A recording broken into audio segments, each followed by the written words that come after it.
o quinto tipo de câncer mais comum do mundo, ficando atrás apenas do câncer de pulmão, mama, próstata e câncer coloretal. O terceiro tipo mais frequente de câncer em homens e o quinto em mulheres. O segundo lugar em mortes por câncer no mundo, ficando atrás apenas do câncer de pulmão. O tema de hoje é uma doença com alta taxa de mortalidade que você não pode deixar de entender aqui comigo no canal Cirurgia em 5 Minutos.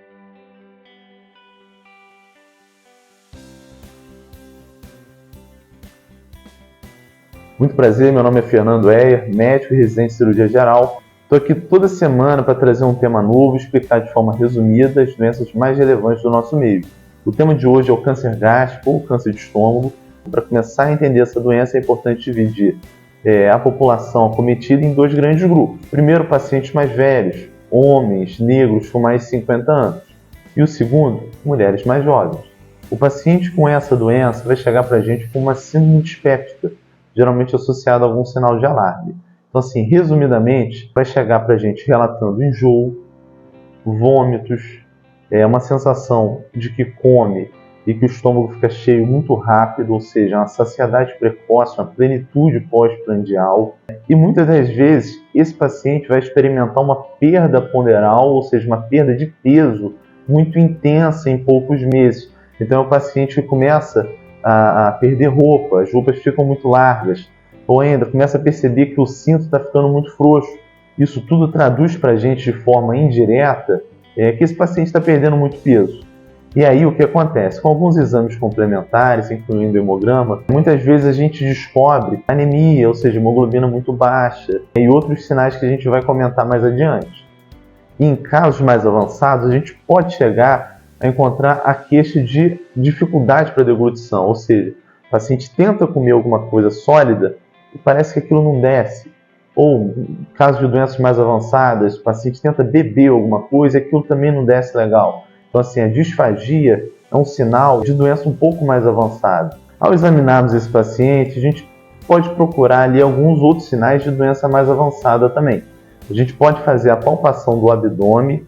Nessa região mais alta do abdômen, que é a região de epigastro, esse ponto mais alto, a gente pode buscar ali a palpação de uma massa, que muitas das vezes está presente. Em alguns outros pacientes, agora um pouco mais raro, a gente pode perceber outros sinais de doença mais avançada, como o linfonodo de Wisch aumentado, ou seja, um caroço que aparece aqui nessa região, aqui em cima dessa clavícula esquerda.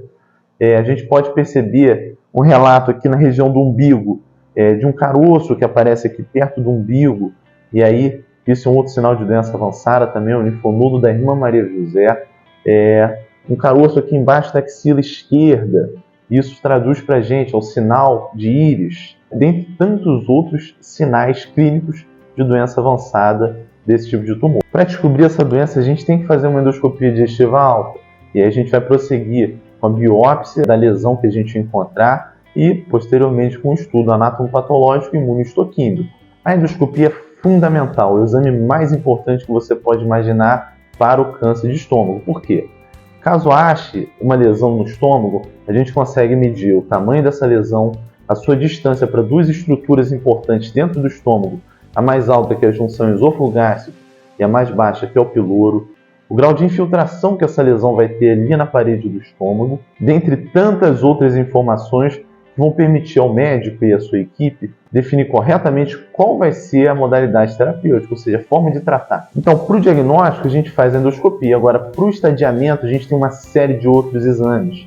A gente pode utilizar a ecoendoscopia, a tomografia computadorizada de tórax, abdômen e pelve. A gente pode indicar também a videolaparoscopia, mas assim, todos esses exames têm as suas indicações específicas. Então, visto isso, vamos então para a etapa mais importante, que é o tratamento. O tratamento a gente divide em tratamento curativo e tratamento paliativo.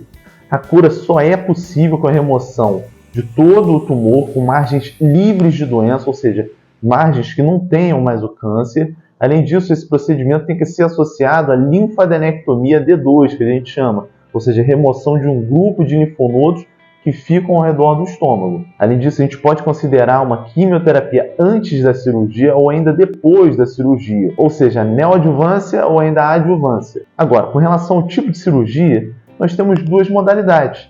Temos a gastrectomia total e a gastrectomia parcial. A gastrectomia total fica reservada para os tumores mais altos, ou seja, de cárdia, tumores de fundo ou ainda de corpo gástrico. Nesses casos, todo o estômago deve ser removido e a gente vai pegar uma alça de intestino para fazer a sua união na reconstrução. A gente vai fazer uma anastomose dessa alça intestinal com o esôfago, que é um tubo que conecta a boca até o estômago que foi removido.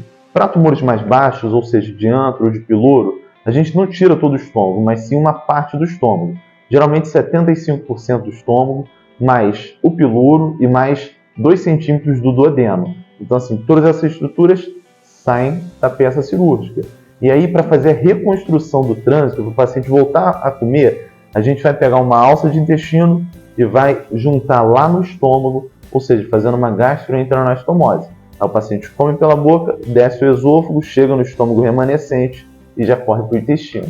O tratamento paliativo é destinado para um outro grupo de pacientes e tem por objetivo melhorar a qualidade de vida, fazer com que esse paciente possa se alimentar novamente, tirar esse paciente de quadros de obstrução pelo tumor, tentar atenuar um pouco o sangramento que esse tumor pode causar. E para isso nós temos uma série de modalidades. A gastroenteroanastomose, ou seja, a união de uma alça de intestino com o estômago sem mexer no tumor, ela é importante para aliviar casos de obstrução. Então, assim, o paciente volta a conseguir comer, ele não vai ficar com aquela saciedade precoce, aquele estômago super grande, ele volta a ter essa capacidade de se alimentar. Agora, mais uma vez, tratamento paliativo, a gente não está mexendo na lesão. Outra modalidade para permitir que esse paciente se alimente seria a jejunostomia. E por fim, a radioterapia é uma terceira modalidade do tratamento paliativo que pode ajudar principalmente naqueles tumores que sangram muito. Existem ainda algumas pesquisas promissoras com anticorpos monoclonais, com alguns marcadores, e não é a intenção aqui a gente entrar a fundo.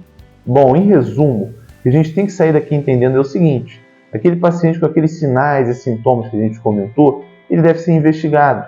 Então, assim, a endoscopia digestiva alta é o que permite o diagnóstico para a gente. Depois disso, a gente faz o estadiamento da doença, todos aqueles exames que a gente comentou, para então entender se o paciente pode receber uma cirurgia que vai curá-lo ou se ele pode receber o tratamento paliativo. Se esse conteúdo te ajudou de alguma forma, curta, compartilhe esse vídeo, se inscreve no canal e ajude a gente a crescer cada vez mais.